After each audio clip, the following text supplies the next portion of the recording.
Thanks for watching Afternoon Live. When it is cold and gloomy, you may not feel much like going outside, but according to our next guest, that's exactly where you should be. Here to tell us more, we welcome wellness expert Sonia. Jhas, great to see you. You look so cozy in your setup there. Oh, you know what? It is freezing cold here in Toronto, and so I'm just cozying up. Even though I know it's important to get outside while I'm inside, I just want to be warm and cozy. We are gearing up for some winter weather this week here too, so good time to talk about this. In the winter months, we want to be inside. Does that lead to us being just kind of less active and healthy overall? I think so. You know, for so many of us, the cold feels painful, and with the shorter days and the limited daylight, I think we just feel so much resistance to actually wanting to go outside and being physically active. And then when we're indoors, we've got cozy tea, we've got Netflix, we're usually sitting at our desk working.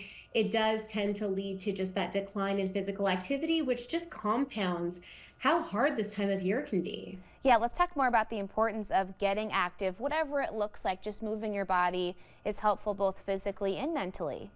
Absolutely. You know, when it comes to physical activity, particularly outside, we're looking at a boosted immune system, we're looking at an enhanced mood. Physical activity really helps to combat, seasonal affective disorder, which many of us don't realize that we're suffering from, as well as just enhancing that mental clarity and focus. It's also actually been proven that if you are working out outside, your heart actually has to work a little bit harder in that cold. So we're talking about better heart health as well as endurance and stamina. So it's like a win, win, win, win if you can do it. Absolutely. So you have some tips for us to get motivated and get outside and get moving this winter.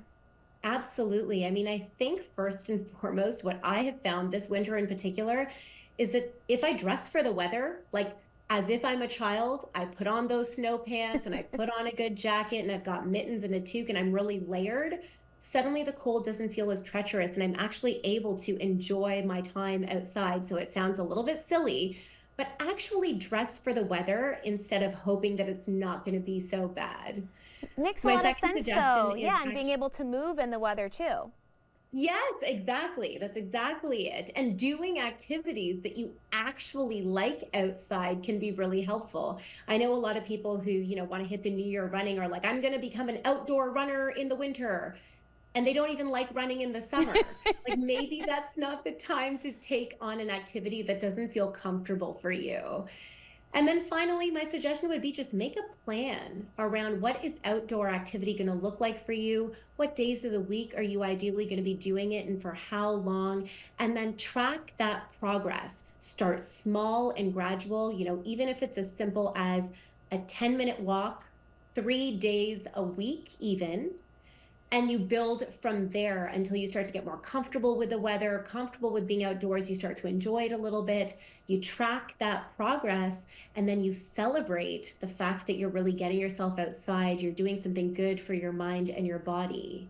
Does that feel right? Absolutely. What if you're having a little bit of trouble keeping yourself accountable? Having a workout buddy or even somebody that you That's check in with, exactly that it. can help too, right?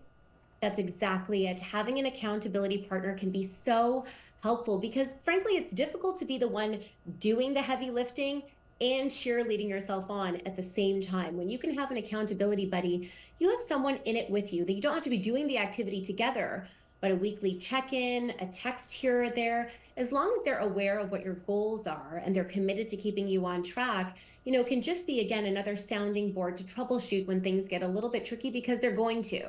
Right? It's never going to be perfect. And I think as long as we can strive for that kind of flexibility with ourselves, as well as the accountability with somebody else, we have a bit of a winning formula. Yeah, keep it realistic. Don't set yourself up for failure with super lofty goals or unattainable things. And when you're a busy working parent with kids, put that in your schedule as well and get the family involved. It's the easiest way to do it, frankly, if you have kids, because you want to get them outside. They need that physical activity, those 60 minutes a day. If you can get yourself outside with them, and again, if you dress as warm as you're dressing them, you're actually going to find a little bit of a childlike persona comes out in you too. You can actually have a lot of fun. I have been leaning into it more and more this year, and I've been like, Okay, this is not so bad. It's something I can definitely feel the benefits from, both mentally and physically. And it's doing wonders to my seasonal affective disorder this year. So I would encourage everyone out there, if you can get outside, again, even just 10 minutes a few times a week can make a huge difference. The winter is going to happen whether we like it or not, so we might as well embrace it and be prepared. That's it. Thank you so much. It was great talking with you today.